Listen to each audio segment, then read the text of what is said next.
Hey guys, what's up? It's Next Generation Video Game Nerd. That's ngvgn.com. And today, I was actually reading Joystick, and there was an article by Joystick and also Kyoko. I can never pronounce that website. About Reggie from Nintendo saying that he believes that um, the Wii can be successful for third parties. I'm going to strongly disagree with that. Nintendo has strongly marketed themselves as a kids platform, and by doing that, they are no longer perceived as a third party console for more mature gaming.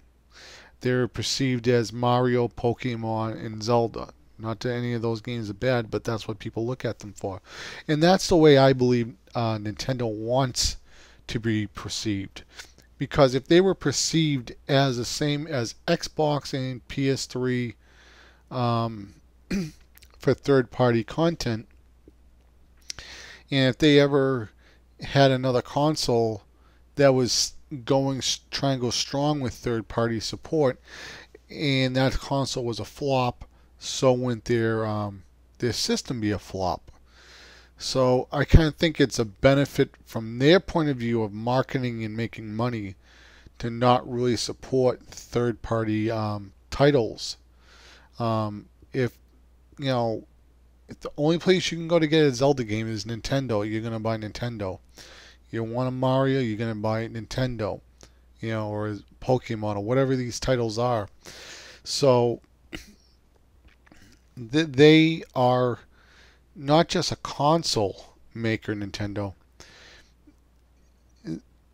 They are the content providers in the flagship product and the only product to be able to play these games.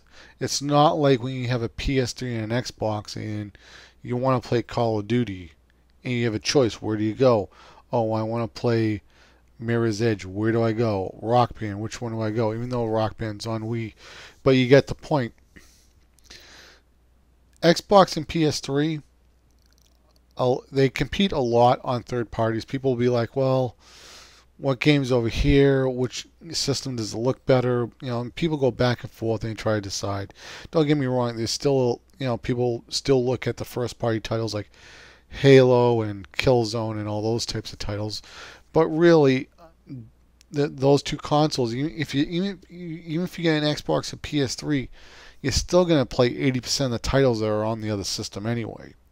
So if you only get one system, you're going to miss out on a few. It's not that big of a deal. I know there's a lot of great first-party games, but if Nintendo ever got in that position where they were competing as a third-party, console delivery to deliver content, and that console was a flop, I think it'd be kind of very dangerous for them.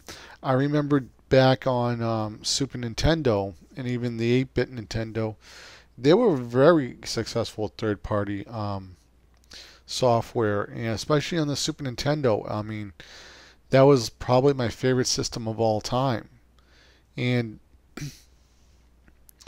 I mean, it was going back between Genesis and Super Nintendo, Genesis, Super Nintendo. Nintendo had better graphics. Genesis was $10 cheaper.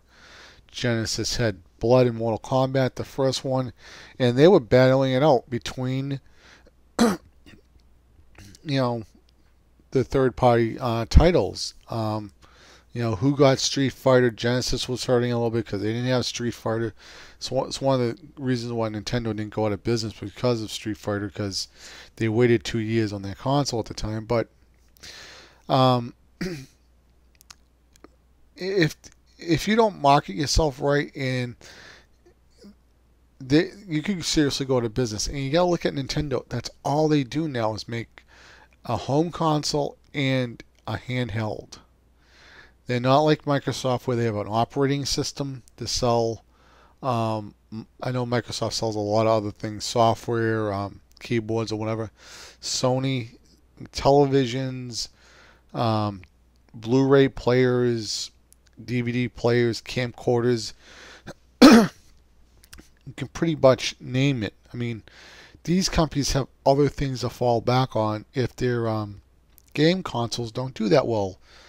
And just look at it. I mean, when Xbox One came out, it wasn't doing that good, but Microsoft had a lot of money banked in. I mean, so it wasn't really that big of a deal. They can afford to take a loss. Same thing with Sony. I mean, when the PS3 came out, it wasn't doing that good.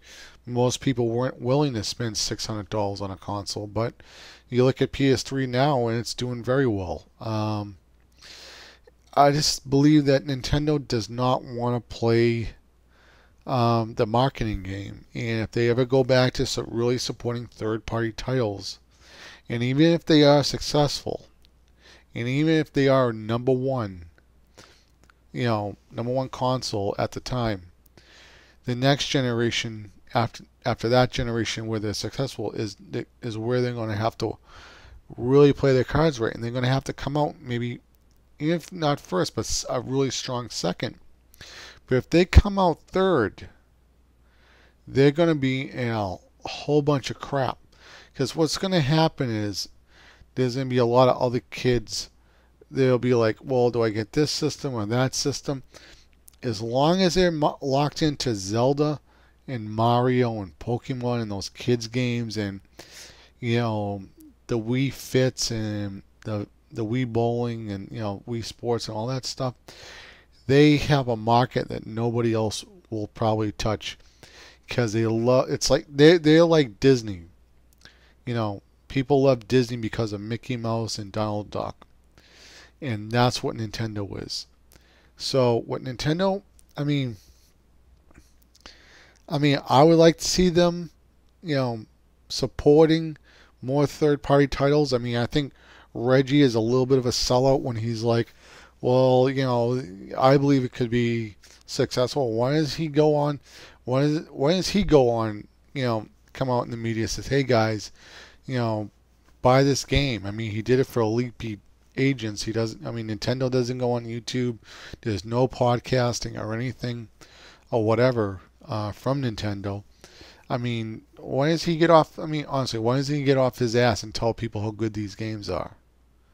He doesn't care. He doesn't care about supporting them. He would rather have these games fail in marketing so it doesn't hurt Nintendo's brand. The only thing that people care about is when they play a Nintendo game. I mean, when Nintendo has you playing the Wii or the DS, all they care is that you're in love with their IPs. Everything else they don't care about.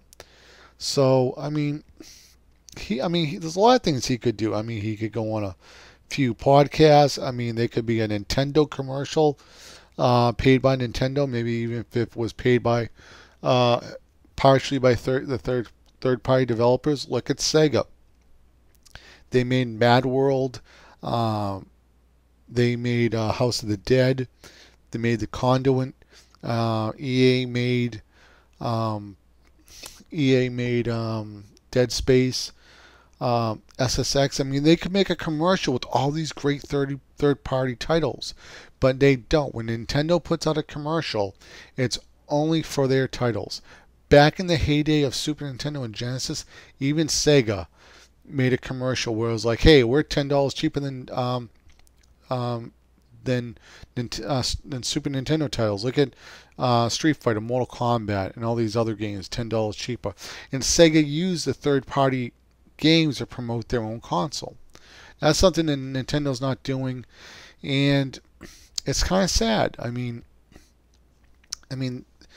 the Wii Nunchuck controller, I mean, it's revolution, but Xbox is creeping up really close. I mean, they're a little bit behind in the evolution curve of coming up with new ideas for, gaming, and Nintendo's been, Nintendo is a little bit like Apple, how they were a little bit like, but Microsoft is catching up. I know people say, well, they copy, but I mean, they are innovating. They innovate the online gameplay and stuff like that. But you gotta watch out. The people at Microsoft are getting smarter. They're putting more money, and the same with the guys at Sony. I mean, I think Sony guys got a little lazy when they didn't have they didn't look at Xbox as real competition, and you look where Xbox Live is and where Sony Online is. But that's my opinion that both these companies are going to catch up to Nintendo sooner or later. All right, that's it, guys. Take it easy and check out my blog if you can. Bye.